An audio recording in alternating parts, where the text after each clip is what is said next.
Hello and welcome to Trinity Fit Over 40 podcast with me, Rob Burkhead.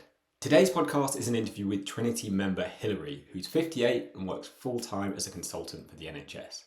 Over the past 5 years or so, Hilary has really struggled with debilitating menopause symptoms on top of crazy work hours around the pandemic, where she was effectively doing her day job on top of helping run vaccination centres outside of that. Her weight spiraled out of control, her clothes were no longer fitting, and she only had one work outfit she could wear anymore. And it's not for a lack of trying. She'd tried the Fast 800 diet, she'd tried Noom and Second Life, but none of them worked for her, and her energy and confidence were at an all-time low. And she was wondering if this was it, all just part of being a menopausal woman and getting older, when she then came across a post from Trinity, or about Trinity, I should say, on LinkedIn at the end of 2022.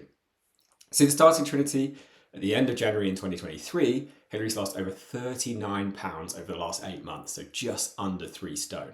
She's back in her favourite clothes and looking forward to going on a 5-week cruise in November, being able to wear anything she likes and feeling great.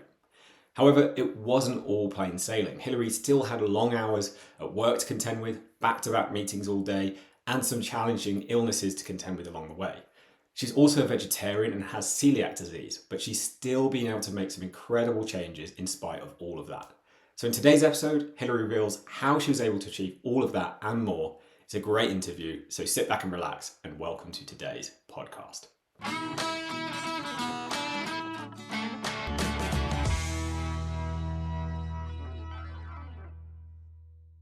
I'm here today with Trinity member Hilary. So Hilary, I know you've seen some phenomenal results this year. So you lost over 39 pounds, just under 3 stone, despite working what sounds like a very busy job. But first, I kind of want to rewind a little bit and find out a bit more about you. So a bit more about the context of where you were before you started. So I'm going to go straight in with the blind date question, as I like to call it. So if someone said to you, like, Hilary, who are you? Where'd you come from? What do you do? What would you say to that? So I'm 58. I am a director working in the NHS, which I've worked for all of my working career. And I'm also a vegetarian and I suffer from celiac disease. So those have both complicated my relationship with food. During the pandemic, I continued to work actively within the NHS and was involved in the vaccination programme. So effectively, I was doing 2 jobs for 2 years, working very long hours. And on top of that, I was going through the menopause at the time, which meant I had probably not had a decent night's sleep for about 4 years. I was unhappy, I was overweight, I was lethargic, my knees hurt, and things couldn't continue like that for much longer.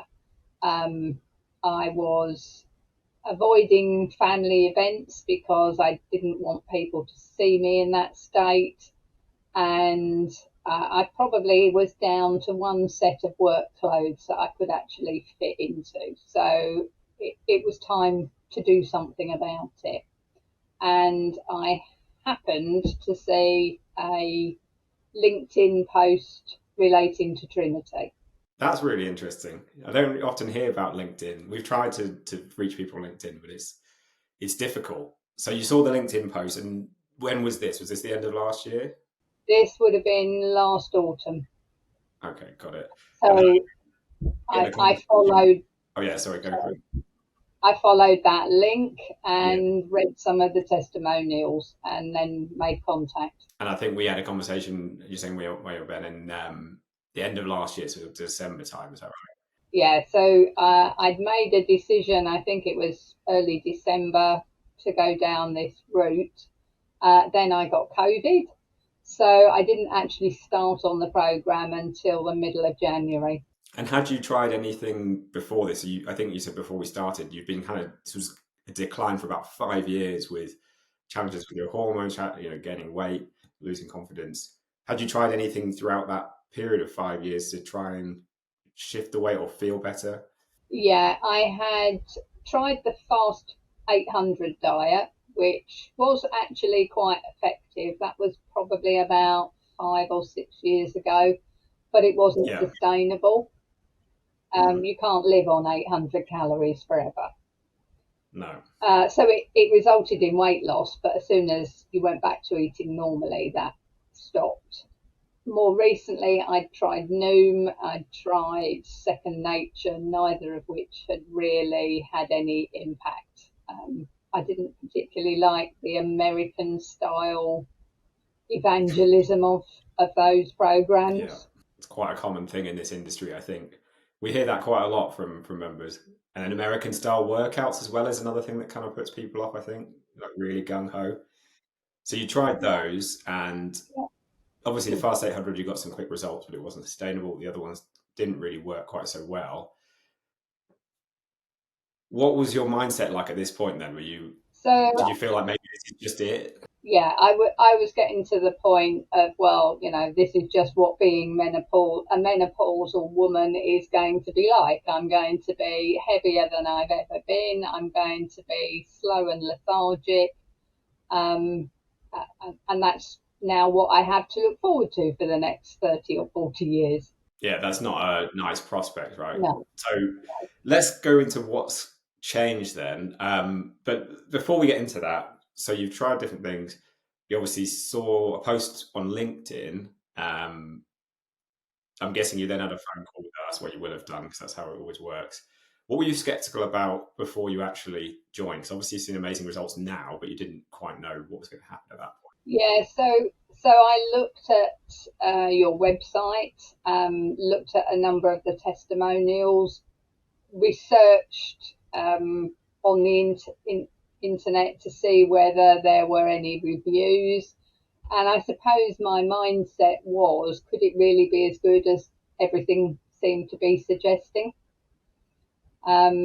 Also recognised that it was an expensive option. Yeah. So I signed up initially for 12 months, 12 weeks. Yeah. I signed up initially for 12 weeks, and decided, right, well, this is it. I've paid out what is a large amount of money. I've got to make it work. And within that first month, I lost £6, and by the end of that first 12 weeks, I'd lost £16. And it was working, and it wasn't just about the weight loss. It was about thinking differently. The thing that I like about this program is that it's holistic. It's not just about weight. It can be just about weight if that's all you want it to be, but it has led me to make changes to my lifestyle as well. I Prior to the beginning of this year, it was typical for me to be working 12 to 14 hours a day, to be working every weekend, um, leaving the office 8 o'clock and then having an hour's drive to get home, eating extremely late and just falling into bed. Now I am moving towards, I'm not there yet, but I'm moving towards leaving the office round about 6 o'clock each evening. I've used the coaching calls on a Tuesday evening as the excuse to start that. Nice. I make sure I'm in the car by 6 o'clock for the coaching call, and then I'll do a workout when I get home. So it's led to other changes to the way that I'm working and a better work-life balance than I had. I haven't done any work at the weekends now for weeks, if not months. That's amazing. I love to hear those details because I think a lot of people feel like, oh, it's just about exercising more and eating less. But it's, as you said, it's a holistic thing generally. And most of the people we work with are, really hard working. They've done really well in their career. But you can't go on like that forever. I don't think it doesn't seem to be sustainable. No. So do you think that was exacerbating the struggles and the symptoms and the things you? Absolutely. I've been a workaholic for years, and everything came together into a perfect storm in 2022, trying to effectively do two jobs, working 7 days a week, 14 hours a day through the pandemic with all of the anxiety and stress that caused. Once I joined your program and started learning about the impact of cortisol and leptin and ghrelin, things suddenly made sense. Yeah, I bet you were running, on adrenaline and cortisol, high stress, and you said lack of sleep, which Yeah, obviously then affects those sleep hormone, the hunger hormones. So you were probably starving, craving, all over the place. So, yeah, yeah. It was all the typical things: craving sweet food, not eating properly balanced meals because I'd get to the end of the day, I'd stop for petrol, I'd pick up a couple of chocolate bars and a bag of crisps, and then I'd just drop into bed the minute I get home because I'd eaten those on the way home. and it's really interesting. I think you kind of, it's almost like a vicious cycle of more and more tired, cravings are worse and worse. You're making worse food choices because you've got no energy to make any better choices, and you're fighting these cravings. So how did you feel? So one of the first things we do, just for context, if anyone's listening, is something called the diet makeover, right? Which is 2 weeks where we cut out the WODs foods, wheat, alcohol, dairy, and sugar. These are 4 food groups we see are most problematic, for a lot of reasons, but especially around menopause. So how was making that change for you, and how did you feel throughout that? I didn't find it too difficult. I'm not a heavy drinker. I don't actually like alcohol, so that wasn't too much of a challenge.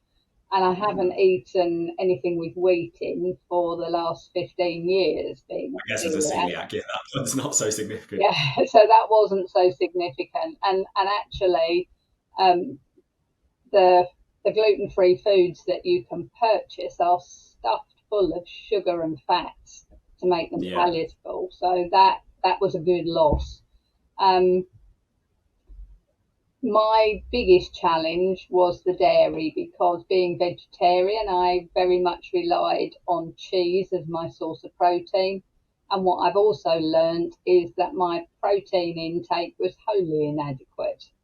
Mhm. And one of the things that I have found is that if my weight loss starts to stagnate by upping the protein, upping fluids, and increasing steps, it triggers another further decrease. Yeah, there's 3 things that are really underrated, I think, that we often look at, as you know. But I think a lot of people, I don't know what your perception was. Did you have any perception of protein before you started the program? Did you realize how I much you might have needed? I was probably only taking in maybe 20 grams of protein a day, Wow. which was a tiny amount. Yeah. It's not surprising my body wasn't working properly. Um, and I had always felt, because I've been a vegetarian pretty much lifelong, that the cheese and the eggs that I did eat were probably adequate, but they clearly weren't. And that was complicated by the fact that many of the protein substitutes, the corn products and things like that, are not gluten free. Yeah, it's very difficult, and I think a lot of vegetarians kind of just say, "Oh, I can't, I just can't worry about protein," um, Yeah, or they're not aware of it as well. It's obviously it's more common to be lower in protein, but to be honest, even with a lot of the people we work with who do eat meat and fish, they're also chronically low in protein. Um, so you've obviously now figured out how to get more in. For anyone who's listening who's a vegetarian, like where are your protein sources coming from now? so I use a protein powder. I'll have a smoothie each morning. Still cheese, but less than I would have eaten, and I now go for the low fat cheeses. Still eggs, but I have to be careful with those because they tend to have other effects. Yeah, Um, really. yeah, but they can cause constipation. More lentils, more beans than I would have eaten previously, quinoa. And Laura, my coach, as a fellow vegetarian, has been really helpful. Yeah, I think that's a good pairing, right? Because she obviously has the Yeah, same yeah, challenges. So that's really good to hear, and I think it's important to point out you're still having some dairy, which there's nothing wrong with. I think people hear about this diet makeover process, and even some people join the program and go, oh God, I say this is 2 weeks, and then we can reintroduce some of this stuff. But people really panic that, oh, I've got to cut out food even for 2 weeks. That's too restrictive. But I think you can learn a lot about your body doing that. And then some people, like I don't deal very well with dairy, so I keep it to a minimum, but I'm fine with wheat. Other people, like yourself, perhaps the other way around. So you don't have to cut it out forever. And dairy is a good source of protein for vegetarians if you tolerate it okay. So I just wanted to put that in there as a caveat that like it's not you have to cut it out forever. Alcohol and sugar, we want to always moderate. It sounds like for you, alcohol wasn't really an issue, but perhaps the sugar was becoming an issue when you're running on empty for so long. Yeah. So did you get any withdrawals from cutting the sugar out? Some people get like headaches and things. I didn't get any withdrawal symptoms at all during that first 2 weeks, and I haven't had any since. But yeah, sugar was what was my go-to source of energy when I needed a pickup prior to this. I'm eating a lot less sugar now. I still like sweet things. I still have a sweet tooth, and that will be the occasional treat. But I haven't had any cravings for sugar or chocolate bars or anything of that kind that I used to have. That's a really good point. I think we really want it to be like, I'm deliberately going, I'm having this as a treat because I want it as a treat, not I'm driven by cravings to these things. And the more you have, the more you want. So so you've made a lot of changes. You've obviously now lost nearly 3 stone. Like, how is this impacting other areas of your life? Like, is it perhaps work, family life? Is it having any impact on other things? Well, the other aspect of my life that I've changed is that I've started taking HRT. So in combination, I'm sleeping better, I'm eating better, I'm not burning the candle at both ends, I'm working more sensibly, and life is a lot better, just generally, both in terms of work and home life. Can you give any specific examples? Like, you got more energy for work? Like, I know you've obviously got better balance, but are you performing differently at work? I am thinking straight now, and that I put down to the HRT. Yeah, I was very much suffering from brain fog and lack of concentration prior to starting that. Yeah. I've got more energy, although I still get tired, particularly when I have a slip up with my gluten-free diet. That can be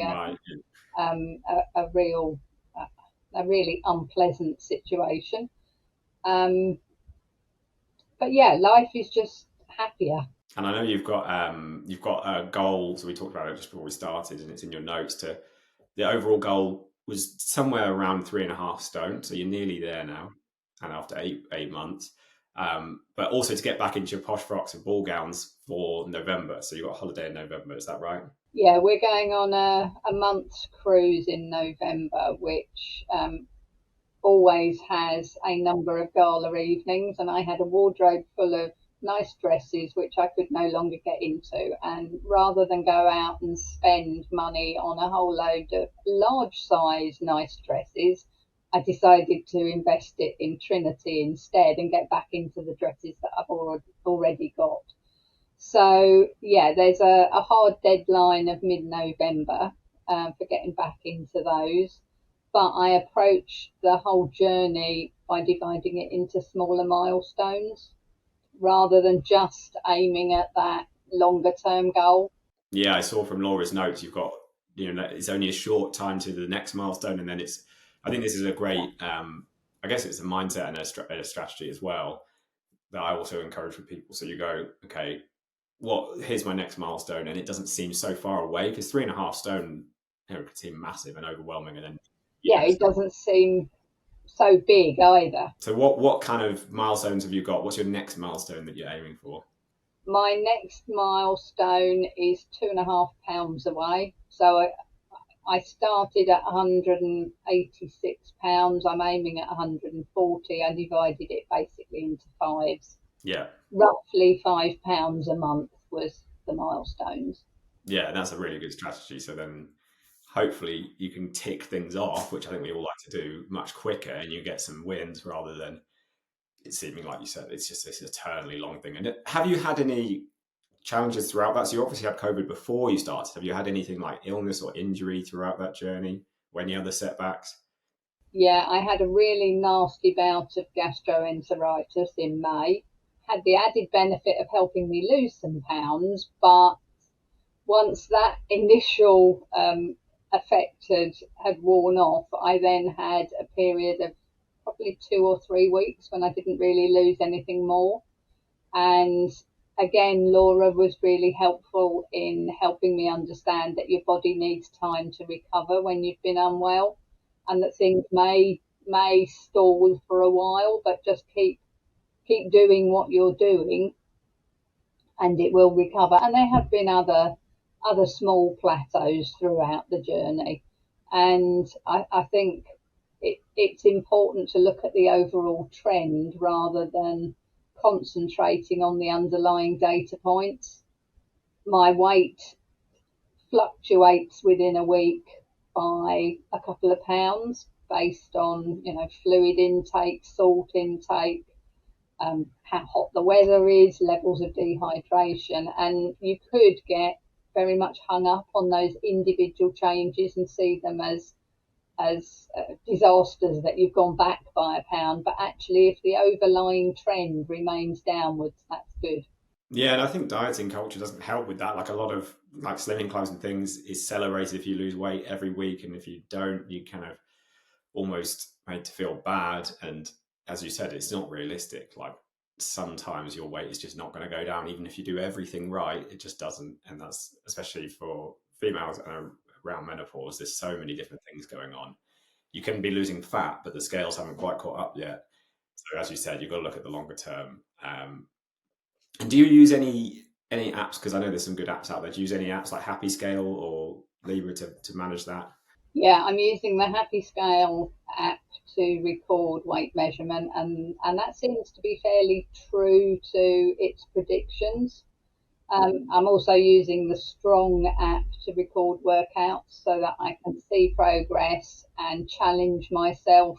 I can see what weights I used last time and how many reps I did last time, and I'll try and challenge myself by doing a few more reps or moving up a weight. So that's quite good as well. You preempted what I was going to ask next. So we obviously talked about loss a lot in terms of weight, but a big focus of what we do is obviously trying to build strength through the low impact strength training, because a lot of people, again, as they get older, they lose strength, and it affects things like posture, it affects things like mobility, it affects things like how toned you feel. So what's changed in terms of strength and muscle and things like that for you? Yeah, I definitely feel stronger. At the beginning, there were particular weights recommended to buy, which I went out and bought and found I really couldn't do those. So I had to No. go out again and buy some smaller weights. But I'm now past those recommended weights. I've had to buy heavier ones, and my husband is not going to arm wrestle with me. I love that. I hear so many stories as well of like postmen or postwomen bringing the package. Usually something around thinking, saying, "Oh, this is something. Must be something for your husband, or weight for your husband." And the client goes, "No, no, that's for me," and takes it off them. And the postman's struggling with it, and they just grab it. So I really love those stories, because so many people do start and go, "Oh, I'm never going to lift those weights." So we recommend a 4 and an 8 and a 12 kilo kettlebell. And yes, the 12 is probably too much for quite a lot of people at the start, but actually people get onto it quicker than they think once you've learned the movement and built the confidence, which obviously at the beginning. So what are you lifting now compared to what you're lifting at the start? Maybe pick a movement like a deadlift or a squat and go through what you So I'm now deadlifting 40 pounds, You're confusing me now. which I think is 18 kilos. Okay, yeah. 18 kilos. So it's not huge, but it's increased slowly over the 8 months, and it will continue to increase. I probably need to now go and buy something heavier than the 18 kilo. And what did you start deadlifting? Probably 4 kilos. I mean, that's a huge increase, right? Yeah, yeah. And I'm still using those smaller weights because I find, because I've had shoulder injuries before, I'm quite cautious about my shoulders. I don't want to have surgery on it a second time. So I'm not using heavy weights for shoulder work, but for deadlifts, definitely it has increased, and I'm much more toned than I was, and that's been reflected in the measurements. Not all of the improvements in the measurements will be down to weight loss. No, definitely. It's body composition is really what we're trying to achieve a change in. And sometimes people are surprised how different they feel, then even though their weight hasn't changed as much as maybe on some sort of extreme diet. But that muscle you're building obviously has to weigh something, and it's not going to be 5 kilos, but it might be a couple of kilos of muscle after a year that you will have built back, which will make you firm and toned. It's very small. So you've obviously mentioned Laura a few times. So Laura's your coach, right? And we always assign everyone to a coach. What would you say that element of the program has been like for you? Like having a coach that you're working with one-to-one throughout the whole thing. Has that been a key thing, do you think, to the results? Yeah, it's been absolutely essential. Just having that 15 minutes of time that is about me once a week. I can talk to her about anything. She will bend over backwards to find out information for me. She's come back to me with suggestions. If I've said that I'm going to be on the road a lot for a particular week, she's come back with suggestions for things that I could buy to eat while I'm travelling, because otherwise we're all attracted to Costa and Starbucks, and they're not so healthy options. Um, and just the general encouragement. So when it hasn't been as good a week and the weight loss has been less than I'd like it to have been, or I'm behind on my own trajectories, the encouragement, things will change, and she'll make small tweaks here and there, suggest things that I do slightly differently. It's been absolutely invaluable. Trying to do a program like this on your own without that, I don't think it would work anywhere near as well. No, so I think that accountability is often like, wouldn't say people necessarily always know what to do, but just even if you get told what to do, doing it on your own is hard, right? Especially if you're as busy as you are at work, and you don't have necessarily the headspace to figure all of this stuff out. And has you mentioned travel? It's something a lot of clients we work with have to do from time to time, is travel for work. Have you kept up exercising whilst traveling? Have you just tried to keep steps up? Like, what's your strategy been for travel in terms of activity? I've only had a few nights away since I started, but you've got the travel.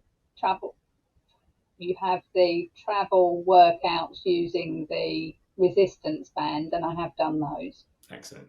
I haven't Yeah. started filling the car with kettlebells. With kettlebells, yeah. And that's the point of those travel workouts, right? That most of the time people don't need to pack a load of weights to go away. The resistance band weighs almost nothing and packs up really, really small. So you can always do something no matter where you are. And that consistency, I think, helps, that when you come back, you kind of don't feel like you've gone off course. You also mentioned earlier you've kind of increased steps. So is that something you were aware? I think a lot of people have this like 10,000 steps a day number that they have to achieve. There was a news article recently that said, oh, maybe 5 is still a good improvement. But are you aiming for a particular amount per day, or are you just trying to get in more than you were before? I'm Like, how's that? I'm trying to get in more than I was before. I I resurrected my Fitbit at the beginning of this journey and discovered that on a typical day, I was probably doing between 1,500 and 2,000 steps a day, which is next to nothing. And that is partly because post pandemic and during the pandemic, we're all sat in front of meetings at our computer all day. And you literally go from one meeting on to the next. When those meetings were face to face, you at least had the opportunity to move between meeting rooms. You're not even Yeah. doing that now. So I made the conscious decision, I think it was in about March time, because the weather was still quite poor at that time, to get out and do a short walk each lunchtime. And I still try and do that at least 3 times a week, ideally every day. Um, there's not a particularly nice walk around where I'm based, but at least I can walk around the local housing estate, and that has pushed my steps up to probably over 6,000 each day. And it sounds like a minor change, right? But that's significant in terms of calorie burn, impact on your metabolism. So I love how you said I'm just trying to do more than I was, because I think so many people go, oh, 10,000 again. It's like that 3.5 stone goal. It's just too much. And it's just it's like the 5 a day. It's a number that's pulled out of research and then been changed, and then been, people go, oh, maybe that's too much. So it's an arbitrary number. And instead you're just going, I'm trying to get up from 1,500 to 2,000, which is obviously very, very low, to then 6, which is more than double. And has that felt more achievable? Has it helped in any other way as well, that extra movement? Yeah, the extra movement has helped my mental approach as well. Having that, it's probably 20 to 30 minutes each lunchtime away from my desk, away from the office, outside in the fresh air, has been enormously beneficial. And I'll also use some of that time to do a walking meditation. Oh, brilliant. So I don't have the time in the morning to necessarily fit in a meditation. I did used to do mindfulness practice before this journey started, but that had fallen by the wayside. And if I can combine increasing my steps and doing a mindfulness practice at the same time, that's 2 for the price of 1. Yeah, and again, when you're busy, you've got to do stuff like this, so you can't try and be perfect and say, I'm going to sit in a lotus position and meditate, and then I'm going to walk for 2 hours. I think a lot of the time people put so much pressure on themselves, especially the people we work with, to do all these things perfectly on top of like career, family, all of this stuff, when actually just a little bit of something can make a big difference. So I know you're obviously really busy. You're in these meetings back to back all the day, most days, which I think, as you said, is a really unhealthy development from COVID. There's I also find it's just tiring, like staring at a screen versus seeing people in real life is a different feeling to it. I don't know why. I think maybe it's just because you're staring at a screen. So you've made loads of amazing changes. Where you said you've got this goal in November, where do you think you want to go after that? Are you going to look to maintain that after that, or do you think you want a little bit more now? Yeah, I definitely want to maintain it when we come back from holiday, and probably having been away on a cruise ship for 5 weeks, I'll have some pounds that I will have gained that will need to be lost as well. But also, I think one of the challenges is setting an arbitrary goal. You don't necessarily know whether that's the right number. I picked a number out of thin air. I wanted to get down to 10 stone. Actually, now that I'm getting closer to that, I think I probably want to lose a bit more than that. But realistically, that's not going to happen until after that big holiday. So, yeah, I will be continuing to do what I'm currently doing when I come back, and continuing once I reach that goal with the same approach in order to maintain it, because I don't want to see it all going back on again. It's been a hard journey. It's been a lot of hard work over the last 8 months. I don't want to have to repeat that again in a few years' time. Yeah, and we'll obviously support you. As you know, we've got the reverse dieting phase, the maintain phase, so we'll build you back up to a point where it's much easier to maintain. But you don't sound too worried, which is a good sign, right? That after the cruise, maybe you will have gained a couple of pounds, a few pounds. I'm always saying to people, look, you've got this fight. We know how to lose it as well. Hopefully, you'll carry on some of the habits on the cruise, but obviously, if we want you to enjoy yourself, you may gain a few pounds. So you're not particularly worried about losing it again afterwards, which is good. Because you've got you. Is that you No, got Laura's support? Is it because you know the process? What do you think? yeah, What do you think helps? I think it's both of those things. I now know the process.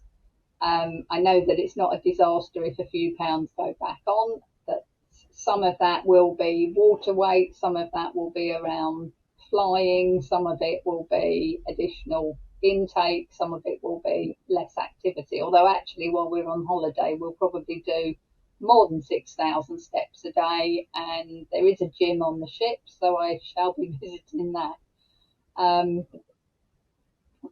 But it's having the confidence to know how to deal with it. And the program has given that confidence. I now have the tools that I didn't have before. Fast 800 had an impact, but I had no knowledge about what was underlying it and how to maintain it. So, last question then for you. What would you say to someone who's in your position beforehand, maybe struggling with menopause symptoms, struggling with weight gain? What would you say to someone who's thinking about joining but maybe sat on the fence? Just get on and do it. Don't prevaricate like I did for a while. In terms of all aspects of your life, look at what the testimonials suggest, and get on and do it. It's the best thing I've done. Awesome. Well, Hilary, thank you so much. I know, as I said, you're really busy, so thank you so much for making the time. I'm going to let you get going now. But again, thanks for sharing your story. It's been really, really interesting to hear, and loads of useful nuggets in there for anyone listening as well who wants to do this on their own. And I'm really looking forward to seeing your results in the next few months. So keep up the amazing work, and I look forward to speaking to you again to hear how you get on once you've been on that cruise, you enjoyed that experience, and then push towards whatever the next goal is. Thank you.